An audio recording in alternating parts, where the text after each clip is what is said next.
Ladies and gentlemen, at this time we ask that you please rise and remove your caps for our national anthem.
Good morning, ladies and gentlemen, and welcome to Saratoga Racecourse.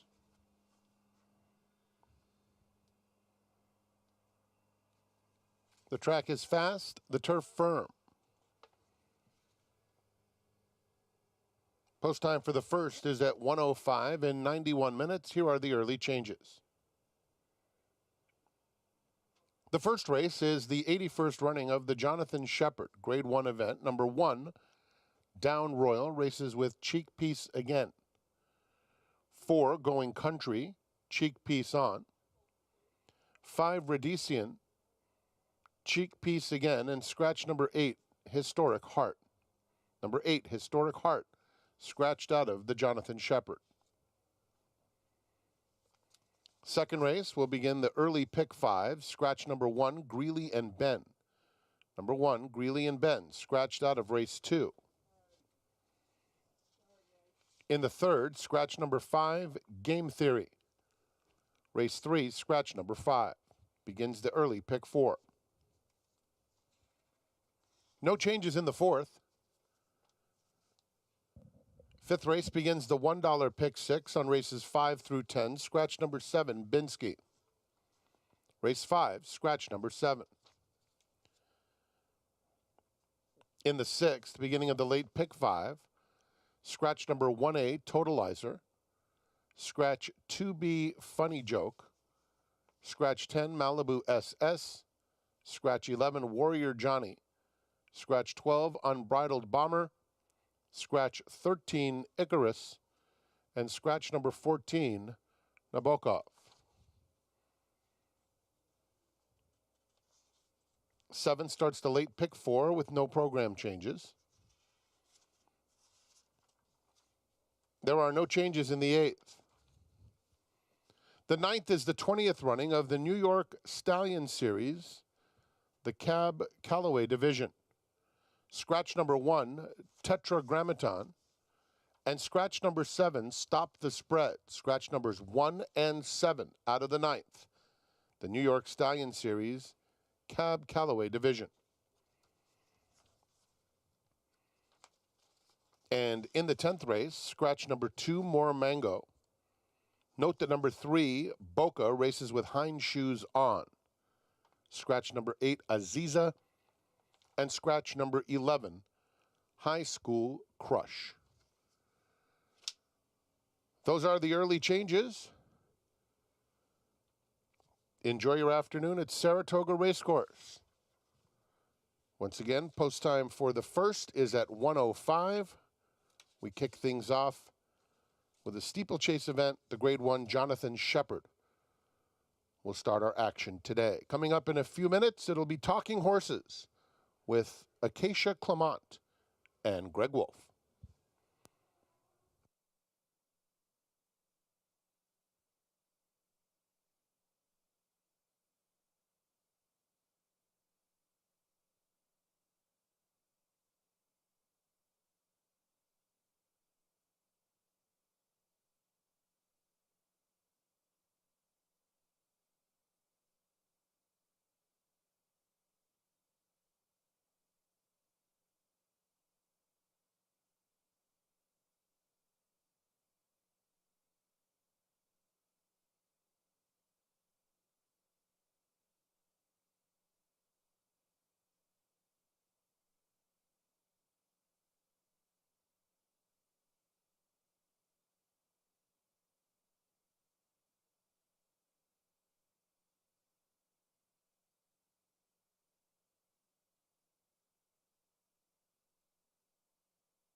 Welcome to Talking Horses Wednesday edition. Greg Wolf, Acacia Clement. Have we done this before together? I don't think we have. Might be Not a first. Talking Horses. Yeah, I I'm know. looking forward to it. I know. Anthony and Andy will be back tomorrow, so we're just keeping the seats warm, but looking forward to it. It's a fun card, and I can't believe we are in week 6 already. I know. I was walking through the gates today, and someone told me how much time we have left. It was just this I know. never gone this fast for me at the meet. I know. It's been really wild, and it's been really fun getting a chance to see everybody. The racetrack's been packed every day, which has been really, really fun and hard to believe it. We've got the Alabama this weekend, and next week is the Travers. Incredible. Yeah, we're saving some of the best for last. It's going to be a lot of fun. Let's get the business out of the way first, then we'll get into the handicapping. Want to remind everyone to get signed up. Started play with Naira Bets. $200 deposit match sign-up bonus for new members. That code to use at sign-up is TOGA200, again on the app or at nairabets.com. And if you play with Saratoga, bet $200, you'll get a $20 bonus every Wednesday, including today at Saratoga. You got to opt in for that, so don't forget to do that. And the contest for the players, $300 buy-in, cash and seat prizes. Go to naira.com/contests to get involved for that Saturday contest. Good luck to everybody. And we're on later today. Yeah, 1 to 6:30 at FS2. Wednesday coverage, the New York Stallion Series Cab Callaway Division, the feature today. Minnie the Moocher. You see the Blues Brothers? No. Oh, you got to see it. No, I haven't. Yeah, they play some Cab Callaway songs. I like that. I like it. All right, so let's get down into it. We obviously have our first flat race of the day. We have a grade 1 over the jumps, Jonathan Shepard, to begin our card, but race 2 is going to be our first flat race of the afternoon. Joe Clancy's going to be on around 12:50 to talk us through that grade 1. We're going to start with race 2. That's where the Pick 5 starts. $16,000 claiming race. 6 furlongs, huge scratch in here. Greeley and Ben, this is we've seen this horse race a lot on our program. I'm very glad he's not in this race. Right. Scratch. It's a very talented runner who would have been probably, what, 2 to 5? Oh, for sure. Dropping in for 16,000. So Greeley and Ben not going to run for the 16. You have horses that seem to fit at this condition in the body of the race left. Greg, I landed on Trouble. I know he is stepping up off of the non-winners of 3 win last time out. I did scratch into him, but I thought that this was a horse that had certainly some decent races on the go back. He's first off the claim for Matt Shearer, who has really good numbers claiming. With winners last time out there, better hitting the board versus winning. But I thought that this horse was really ultra game last time out. It was that drop in class. He comes back at what I think is a logical level. And he could kind of be right up in that first flight, sitting just off the pace of, I would imagine, would be Salsa. We basically went to the same trainer in here. I went to a horse he had last time. Now Joe Sharp claims the 4. I don't know what to make. Everybody's had quick return recently. What's that? Everybody's had quick return recently. Yeah. This horse ran huge last time. It was the best figure of his career, so it's a little bit dicey. Is this horse going to be able to run this back? I like the fact that it was at Saratoga, but if he can run this figure, even if Greeley and Ben was in this race, if he could have repeated that figure, I thought he would at least give that horse a challenge in here. I don't know if he could have won. But it's a big question mark. Can he repeat what he showed us on July 28th?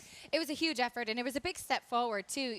Who knows? Maybe he didn't handle Churchill. He was running against tougher there, too. I think when they dropped in for the 12-5, they claimed him that day. He won. They come back. This just seemed to be the logical next spot for him. Joe Sharp's been having a solid meet throughout the summer.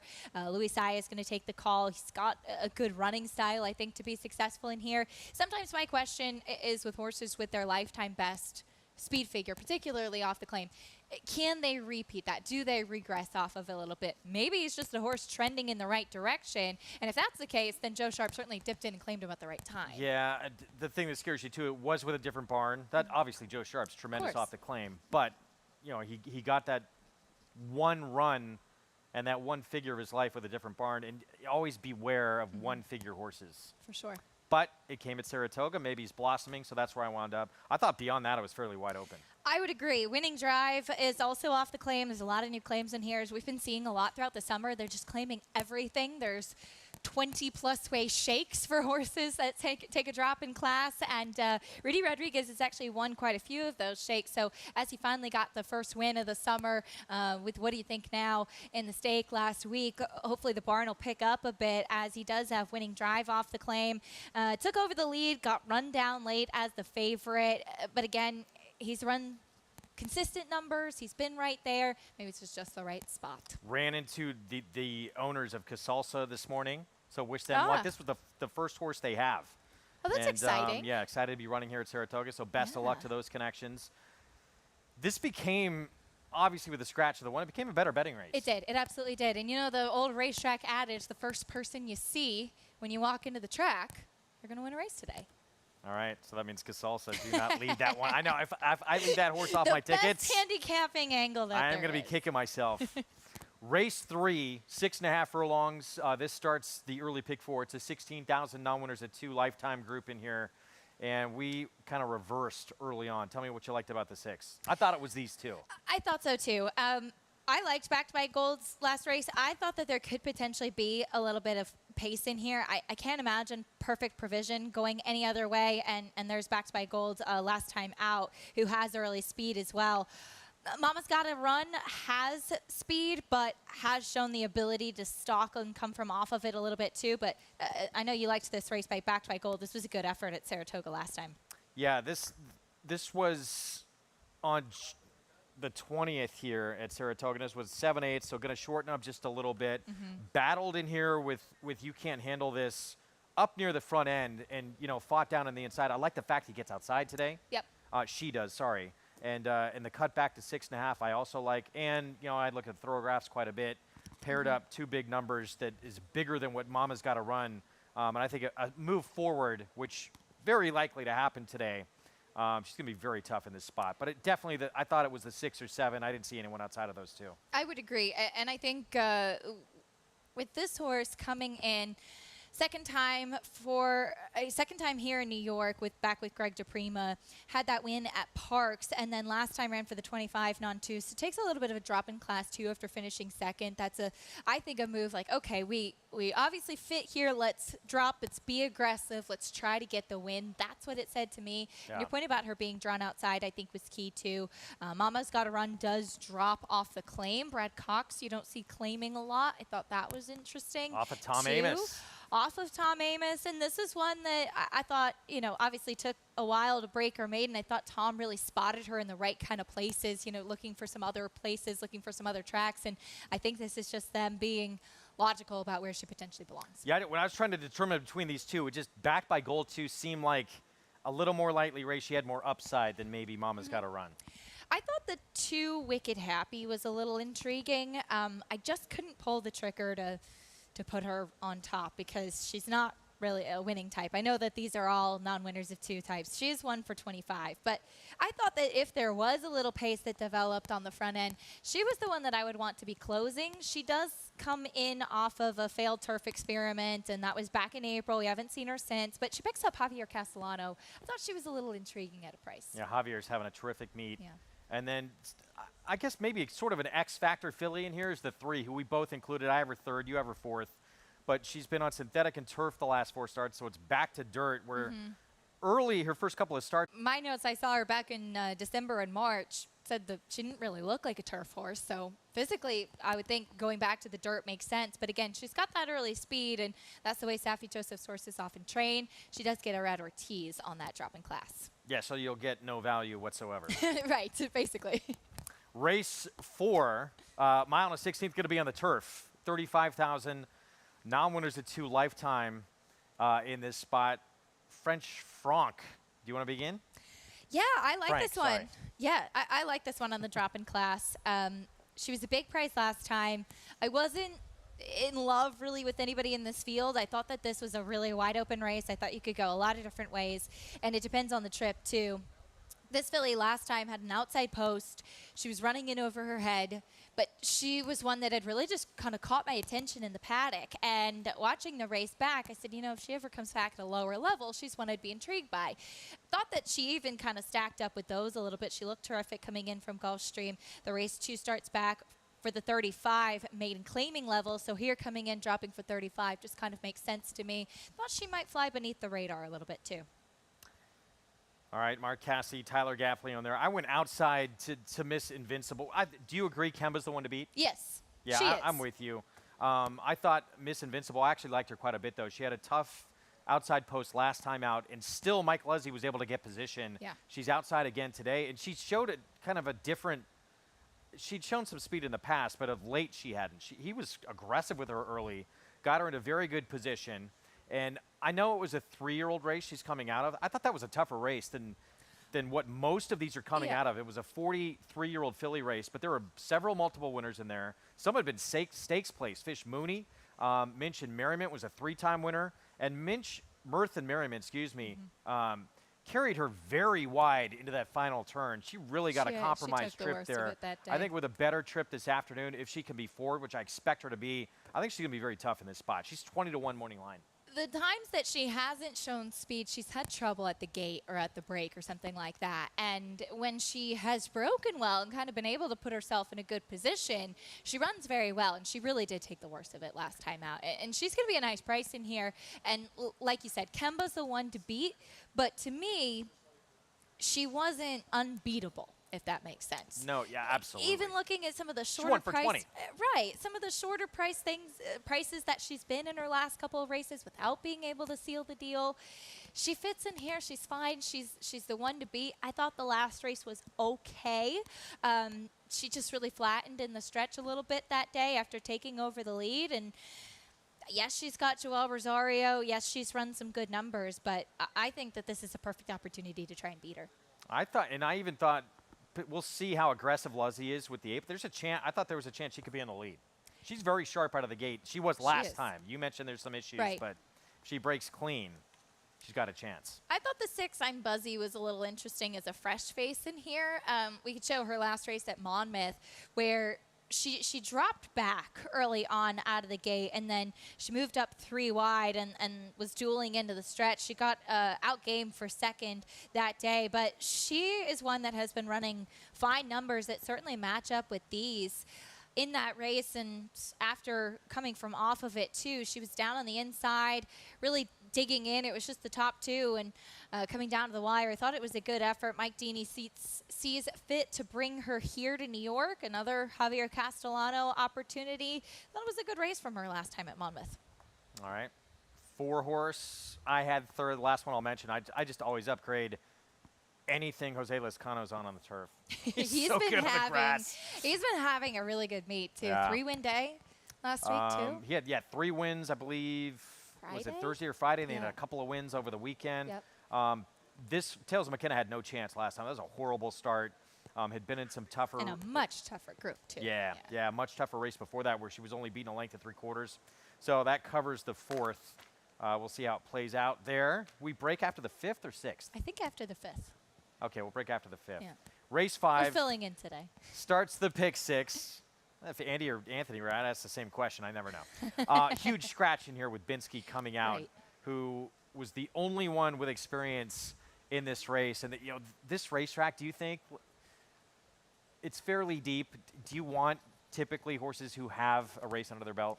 We've seen that be really successful with the 2-year-olds, and I had liked Binsky. I went with experience actually in both of the 2-year-old races here. Binsky out, so I do scratch into Mija. Obviously, she's the one with the pedigree. She's going to take a ton of attention. She's out of Rachel's Valentina. She's out of Rachel Alexandra. Rachel's Valentina was precocious. She broke poorly in her debut. This one, if you look at the clock report and watch the workouts on XVTV, has actually been breaking pretty well in the morning. Her last workout was from the gate, too. I would imagine Todd Fletcher does not want a repeat of what he had to go through with Rachel's Valentina first time out. She still won her debut here, though, right? She did, and then but the spin broke away. slow and then won the spin away, exactly. But Mija, which is funny, it's my daughter in Spanish, which I like that too. She broke really sharp in that last gate work coming in. Yeah, there's no chance you're going to get 7-2, I would think, Right, especially with especially with Binsky the coming scratch. out. Have you heard buzz about Justifying? I have. That's kind of the buzz horse. Well, first of all, this is a homebred for Peter Blum, but the Justifies at the sale in general have been selling extremely well. They've been precocious on the racetrack, it seems, too. 29% Yeah. 2-year-old first-time starters Justify. He's had tremendous success so far, which is kind of cool seeing him as the son of Scat Daddy, kind of carrying on that legacy as well. Breaking from the outside, this filly, she was working her last workout going 5 furlongs, which I always like, too, when the second from last workouts from the gate. And that's the pattern we see with Steve Asmussen. Gate workout and then a real stamina workout going 5/8 last time out. She was always going better than an unraced mate named Rocket City. This one was just moving really well. And Joel Rosario seems to be riding some of the big ones for the Asmussen bar now, too. You think about the success they teamed up with Jackie's Warrior. Yeah, they're starting to win a lot of races together. Yeah. This race kicks off the pick 6. Mija, Justifying, those two are going to take a ton of money. Mott's got Padma in here. Yeah. A little interesting. And then, who's the other one? Super Slews Cash. I threw in the 4. I thought she was interesting. Yeah, in 3rd in this spot. Dam was 0 for 3. It's the first foal to race, but the second Dam actually is a multiple stakes winner. Sprinting and routing was actually great at stakes placed on dirt. It's a good pedigree. Mike Trombetta's had a tough time at the meet so far, and you know that it's going to turn around eventually. The horses are running well. He's had 5 to hit the board. As far as the 2 for Mott, Socially Selective and Padma, we've been working in company, and to my eye, Socially Selective has just really been going better in the mornings. We'll see how that translates to the afternoon, of course. And then you've got Implicated. You've got Chad Brown and Flavian Pratt with the first-time starter. It's funny. He actually worked her on the turf, and you can watch that workout too. And she worked well on the grass, and she has been working with a turf horse, Root Cause, who finished 2nd on Sunday on debut, but on the grass. And this one's been working a little bit better than her. So I don't know if he's saying, okay, well, let's give her a try on the dirt. We'll see what happens. The pedigree certainly is more for dirt, but as always, Chad Brown, dangerous. That will kick off the pick 6. 5th on the card, short timeout, and then we'll pick things back up with the late pick 5. For almost 150 years, the Saratoga name has been synonymous with the finest quality, sustainably sourced spring water available anywhere. Saratoga carries on the rich tradition of its forefathers by crafting each stunning blue glass bottle with the same attention to detail and care that has been its hallmark for generations. Visit SaratogaSpringwater.com today or ask for us by name at your local market or restaurant. Saratoga Spring Water. Make every day exquisite.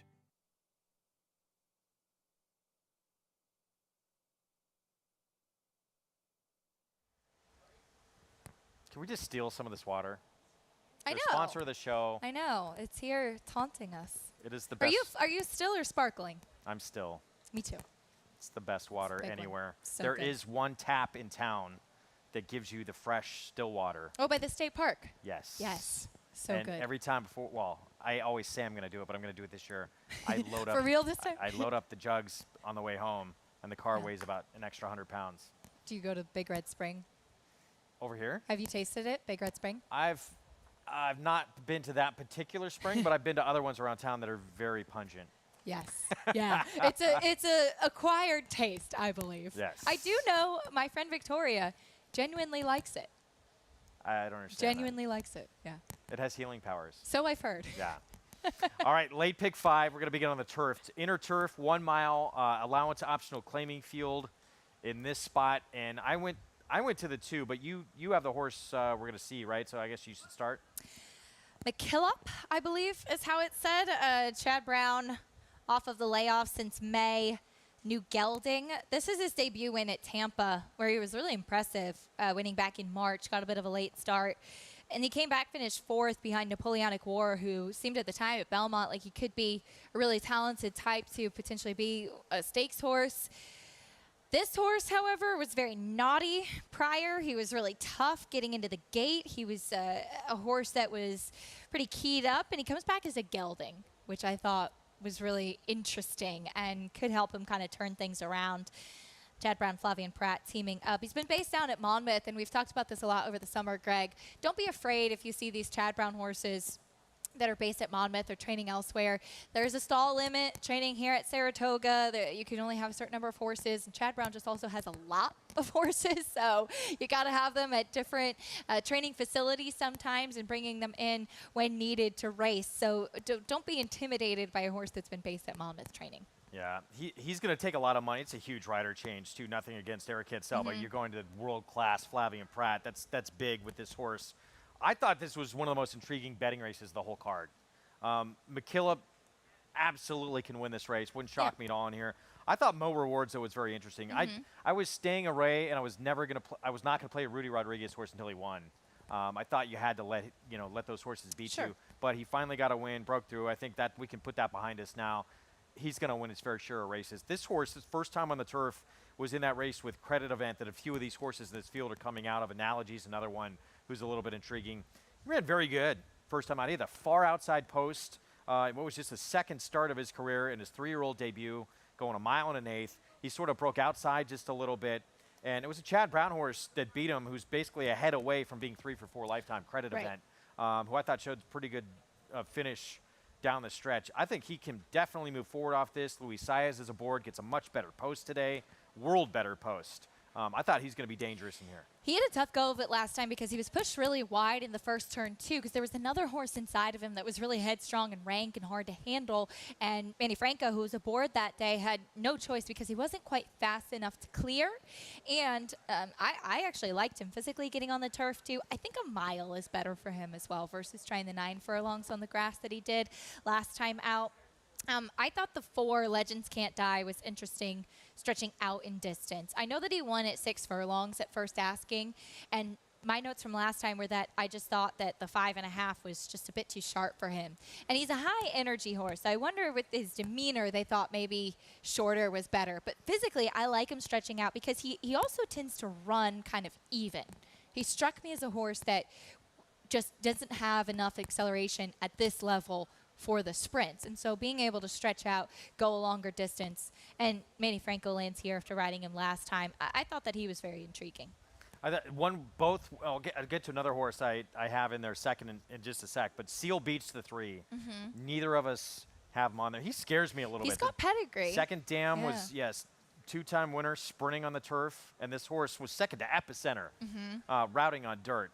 I thought he was very scary for Mike Maker. Faced my prankster back as a 2-year-old too, who's very good at the time. He's run against some really good horses, and it is interesting too that he comes off of finally getting to break his maiden for Mike Maker on the dirt at Churchill. Of course, there was no turf opportunities running at Churchill, so the horse was stable there, and then immediately off winning on the dirt with a strong buyer speed figure too, Mike Maker puts him on the grass, which I thought was very interesting. And yeah, the second Dam, she was best. She was best sprinting, going 5.5 furlongs, but she ran 95 buyer speed figure winning on the grass too. So there is some pedigree for it. Mike Maker getting into the grass is always dangerous. Yeah, and then a little bit of a sneaky one here. Wish Me Home, the 7, coming back in 12 days, figures-wise, at least in terms of thoroughgraphs, ran the biggest number of anybody in this group. It was a monster number. It was at Laurel. Huge effort. I looked at the race back. I had the same response. It didn't wow me, but the figure is just too huge to ignore. If he could just repeat that effort in here, I mean, everyone else, including McKillop, is going to have to up their game to try and get this horse. But those numbers sometimes coming out of town, you don't know if they hold up at Saratoga. We'll find out. But I couldn't leave this horse out. And Phil Schoenthal's a horseman I have a lot of respect for, too. And he ran a horse in the Mahoney behind Big Invasion on Sunday that I believe held on for third at a big price, too. And I know I ran into him at the sales, and he had said he was bringing a couple to try and face the big boy, so to speak, up here in New York. But a really, really good horseman, has a lot of success down in the Mid-Atlantic. And this one comes off of a nice win. Like you said, visually, it looked like he would have to improve off of that, too. I agree, watching the race back, but Trevor McCarthy's ridden this horse before, too. He obviously has had high hopes for him because he tried him running at Aqueduct back in the fall in the Central Park. Sneaky one, too, I thought was Maritime Wings. You have fourth. I was torn, but who'd he face last time out? The Big Invasion is very average. We know that now. Real quick, I wanted to get to this horse because I wanted to ask. So Yeah. when we get to the Breeders' Cup Turf Sprint, Right. Golden Pal, Big Invasion, Right. what do you foresee happening? Well, I mean, you know who I'm rooting for, of course. I know who you're rooting for. But I've actually genuinely thought, I know Golden Pal won last time, but it wasn't the same dazzling kind of wins that. But he's had some of those efforts, too, that didn't wow you, and then he That's very shows up true. in Breeders' Cup Day. That's very true. He's a really, really good horse. But you almost kind of wonder, too, with him, and it's tough in the United States because to have a top turf sprinter become a stallion, you would think if anybody would be able to do it, it'd be Golden Pal, with the pedigree being out of Lady Shipman and being by Uncle Mo. And yet there just really isn't that kind of market for a turf sprinter becoming a stallion. Did I hear they're going to try him on the dirt? I heard they're going to try him on the dirt. Is that where you're going? I'm Did thinking. I just steal your thunder? No. You're obviously thinking the same thing because where do you go from here with Golden Pal? You know, what else is there left for him to prove on the racetrack, I guess is what I'm trying to say. So maybe trying the main track, maybe trying to see if he can add to that resume. But for me, and I've obviously been a little bit closer to him and being able to follow him, Big Invasion is one of those horses that just, he is hickory, too. He thrives. He gets better and stronger. He looked like he was in trouble last start, and just no problem at all. I know. Wasn't even asked. Was a little bit stressed about where he was early on in the race. And then Trevor McCarthy, who was on the Phil Schoenthal horse, said, you know, my horse is going really well. I think we may have a shot to grab a piece. I'm asking him at this point. And then he said, all of a sudden, somebody goes by me, and I didn't even see who it was, and it was Joel, and he wasn't even moving on Big Invasion. He's scary good. So did the 5 obviously intrigued you a little bit in here? This is a horse who's multiple group placed in Europe. Well, he never got into the bridle last time. He was never traveling. He gets Lasix now. He's had a little bit of a freshening. He stayed in the U.S. to be here with Todd Fletcher, and they add the blinkers. Maybe just having the opportunity to acclimate here, maybe the Lasix, the equipment change, some opportunities for him to take a step forward, but he will need to take a step forward today. All right, so that kicks off the pick 5, race 7. Pick 4 time here. It's a maiden special weight, 6 furlongs, 2-year-old fillies in this spot. We're going to take a look at Crypto Mama in here. Crypto Mama the 7. Debuted at Monmouth, and I like the fight that she showed to finish this race off. Broke just a little bit slow in here, and then really battled on to get up late and kind of steal second. Shiny Slam, who wins this race, it wasn't. It was a 58 buyer speed figure, but hopefully we'll see, and Tom Amos says that all the time, you'll see that biggest improvement. First to the second start, 3-horse here outside who's able to get second late. Rosario's aboard, it's Kelly Breen, and the Dams produced 4 multiple winners, including a 7-time winner. No Super for you. Yeah, I like that name. And Dam actually started 2 for 2, 4 for 5 with 3 stakes wins. So I think we're going to see some improvement here from Crypto Mom, and I like the fact, obviously, she has a race under her belt. You could see she was pretty green in the stretch there, too. She was lugging in and out and not out the sharpest, as you said, too. I also went with experience. I have a lot of respect for Crypto Mama. I think she's dangerous in here. You glow, girl. I do like horses who at first asking, show speed, and then tire a little bit, and then come back, because you imagine they're going to be more fit. And I remember Brad Cox had actually won a race earlier in the day, and I had interviewed him and asked him about his 2-year-old coming up in the next race, and he said, you know, she had been training at Keeneland, but she showed us enough to bring her here, but I really just don't think that she's quite cranked up. I think she's a work or two short. So she showed speed, and then she tired, and she looked in the stretch like she was a couple works short, and now she comes back with a race under her belt. And her last workout, she was working with it's a turf horse, Diamant Damsa, but she's an older horse, and she was going so much better than her the entire time. She was looking so powerful in that workout, and I just thought that with that speed, with the race under her belt, to me the experience really seemed to be a big piece of this race. I much prefer the ones with experience in this particular race. Yeah, I mean, look, it's Brad Cox barn. She was favored first time out. We know she's quick. We don't know what we're going to get from some of the others. There's some others that look like they have some speed. Potentially the one who I threw in here as well. Risk Free, the one has the rail. Bullet Drill, that was at Belmont. But the Dam stakes winning sprinter was a 5-time winner. Produced good Skate, who's a 2-time winner. I thought maybe want to throw in underneath. But, yeah, the 2 who have started, I think, are the way to go in here. I thought Amazon Barbie was a little interesting, too, for Wayne Catalano, who he had a nice 2-year-old winner up here as well. Yeah. And this one's been working pretty sharply at Keeneland. Unfortunately, when they're at Belmont and Keeneland, I can't watch those workouts on XBTV. And I always feel like I have a much stronger hand when I can watch how they've been training. But Amazon Barbie, Bernardini filly, and the Dam's also been a good producer. A couple of horses who've been stakes place. Vanish, who was grade 2 place, was precocious, has been good on all surfaces. In fact, thought that this one was intriguing coming in from Keeneland. But yeah, a lot of guessing game in this particular race. And as we mentioned, the horses with experience on this deep track do seem to fare pretty well. It seems huge. Yeah, another firster just maybe to use underneath. The 3, I put fourth in your Ruler of the Night. The Dam was a 6-time winner sprinting.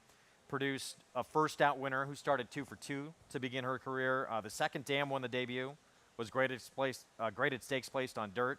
Grade 1 placed on turf. Yeah. So there's some talent in the pedigree. Kendrick's aboard. We'll see if you get any speed with Ruler of the Night. But, yeah, the ones with experience outside 6 and 7 seem like the way to go. Agreed. Race 8, you ready? I'm ready. Kick it off. Race 8, I went with You Guys Are No Fun, but let's take a look at Karamoka as she stretches back out. She's second off the layoff, and Greg, her race 2 starts back. I would say in particular 3 and 4 back. Those mile races back in October, November at Belmont make her a huge player in here. She came back sprinting last time. She's not a sprinter. She had a wide draw. She was wide throughout. This is her race 2 starts back, where she was beaten just ahead behind Amity Island that day. She took the lead. She got run down late. She wants to go the mile. Javier Castellano's back aboard. She makes sense in this spot. To me, this was a race that anybody really could win. Particularly these state-bred, especially 3-year-old filly races, but filly and mare races as well. Some of the form in here. It's just, we saw it earlier in a Pick 5 that produced $48,000 return with that Robbie Davis filly. Right, that Vallelujah. came up the rail with Vallelujah. Jackie Davis aboard. So happy That to was see a cool her win. moment. But these are the kinds of races where you can see results like that happen. For sure. You Guys Are No Fun for me. goes down to the inside. I wasn't sold on her getting the 2 turns last time.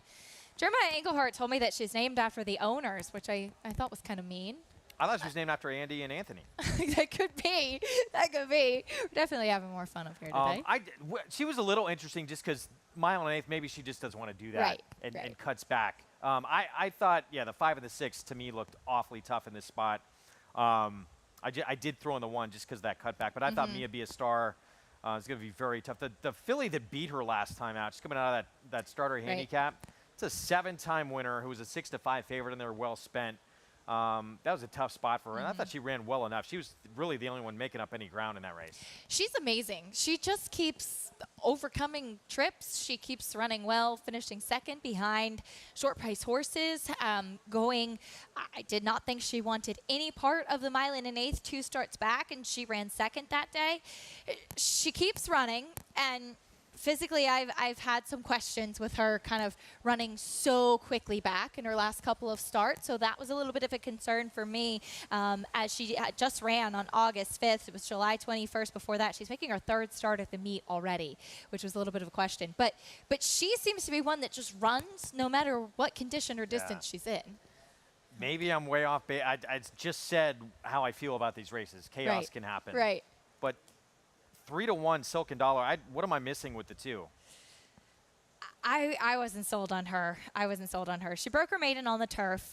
She looked like a horse that should handle the turf.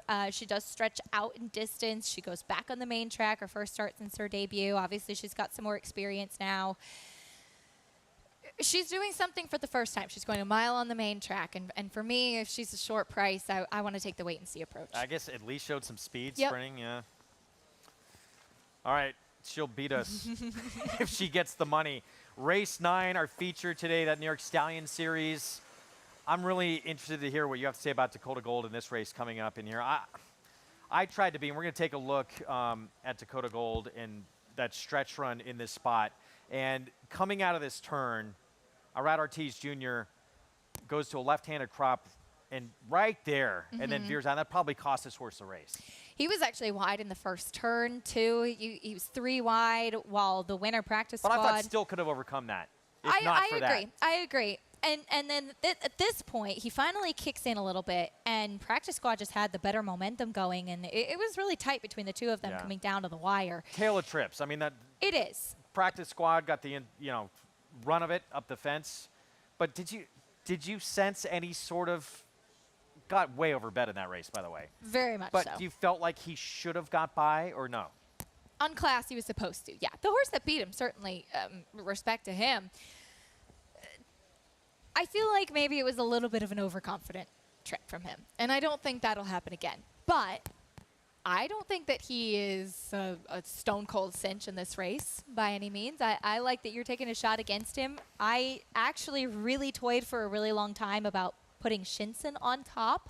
I thought that he was really interesting in this spot. I should have just done it and taken a price, but that horse just does not get out of the gate, and he takes himself so far back and so far out of it. But I think he's a horse that's improving for Barclay Tag. I think Dakota Gold's the one to beat in here, but I wouldn't be surprised if he does get beat. We'll put it that way. Yeah, he got way overbeat last time out, and yes, he was a little wide.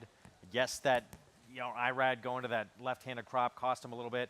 Practice squad who won that race, though, it's a horse who was second to Bar 14, who is no standout, not a stakes horse by any means. A horse I like a little bit. For sure.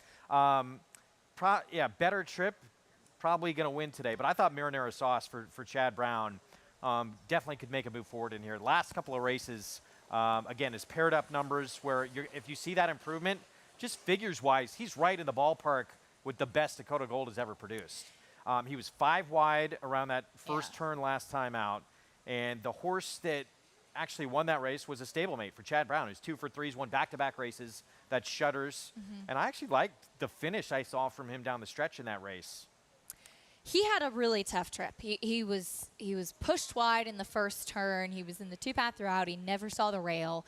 I thought he flattened a little bit in the stretch, but that was after him being stuck covering so much more ground than the rest of the field. And you would certainly think that with a better a better trip today, he could absolutely improve. I've always preferred him going a little bit shorter, but I do think that he is a horse that's on the upswing.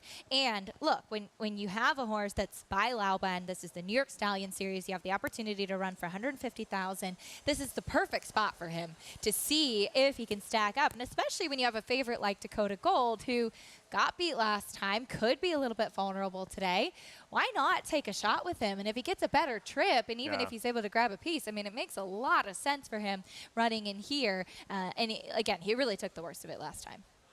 So that's the feature. Race 9 on the card. Going to close things out on the turf as well. Mile and a 16th.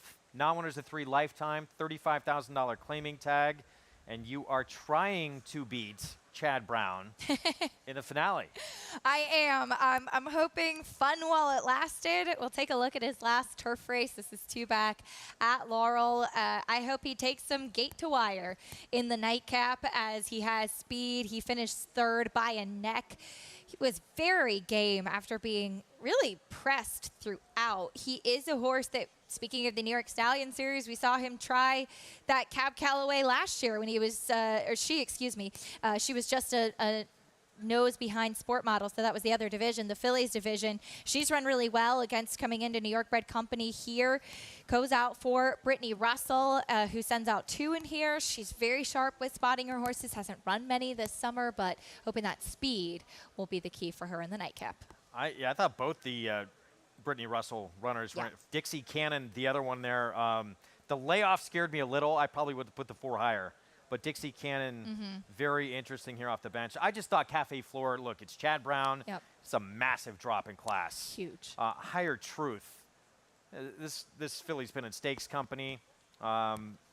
Would be 1 to 9 in here. Plus, that was going a mile and 3/8. Yeah. This horse is going to take a lot of money, I believe. It's Irad, it's Chad, massive drop. No question, I think, is the one to beat in this spot. But I was with you. I thought Fun While It Lasted was a very intriguing runner. I'll say one other one, too, and I want to hear your thoughts on Go Big Green. This is Tom Amos filly. One of the better races she ran. She ran against Gam's Mission. Yeah. Cherie DeVoe is very talented. Very good point. She was forward when she was able to have the lead in the stretch and wound up 4th. I'm interested what she's going to do today. What's happened to her speed? Yeah. Usually we see Tom Amos with his horses aggressive. Now she is taking a drop in class. I will say she was very far back last time. She did make up some ground. The 3rd place finisher, Queen of the Green, came back with an 82 buyer speed figure to win in her next start. So I thought it was a live race, and she's been a pretty good price in her last couple of starts. I would imagine on the drop, maybe being in some softer company, she can kind of get into the race a little bit earlier on, sit just behind the pace, which I would imagine would be fun while it lasted, and that could be key for her because Cafe Floor hasn't shown any speed in her U.S. races. Yeah, so you have, as we talked about, Fun While It Lasted, who showed speed the last couple of starts. You have Kendrick on the 4, who's coming in fresh, has speed, and then outside Luis Saez, who's ultra aggressive like Kendrick on Oceaneer, the 10, who has speed and comes in fresh. So we may see a dash for the front end here early. Does that always materialize in New York, though? Yeah, we'll find out. But it could set up pretty nice for Cafe Floor. It could, absolutely. She'll be closing. I think it's a better distance for her, too. Are we done? I think so. All right. It was fun while it lasted. Yeah, I enjoyed it. I wish we could do this more often. To remind everybody, if you're playing this afternoon, get signed up, started with Naira Bets. That promo code again for new members, TOGA200. You get that $200 deposit match sign-up bonus. Play with us all summer long and beyond at Saratoga. Play Saratoga, bet $200 every Wednesday. You got to opt in for this, and you'll get $20 back in your account just for playing. I like it. There's always great promos going on over at Naira All Bets. these little things they do, I it helps. You add up, So you think you good. have no money left in the account, all of a sudden, if you have just a little bit. It's a surprise when you log on I and can't you have tell some you bonus. how many times, where if I had a few more dollars in there, I could have had a big score. Right. But you don't have the time to reload, so it does help. Saturday, Saratoga contests, $300 buy-in, cash seat prizes. Go to naira.com/contests. We still got plenty. If you've not had a great meet to this point, you still got plenty of time to capitalize over these last couple of weeks. Yeah, Alabama coming up this weekend. Ness, What are Secret you Oath, expecting from round Ness? 3. I'm excited about her. I thought she's been terrific. Secret Oath's last work, though, She looked really, really good coming Really? in. I'm glad that they're going to go head-to-head once again this weekend. Yep, it'll be fun to watch it. Again, our show, FS2 today, 1 p.m. Eastern start time, and we will see you later on. Can't wait. Almost 150 years, the Saratoga name has been synonymous with the finest quality, sustainably sourced spring water available anywhere. Saratoga carries on the rich tradition of its forefathers by crafting each stunning blue glass bottle with the same attention to detail and care that has been its hallmark for generations. Visit SaratogaSpringwater.com today or ask for us by name at your local market or restaurant.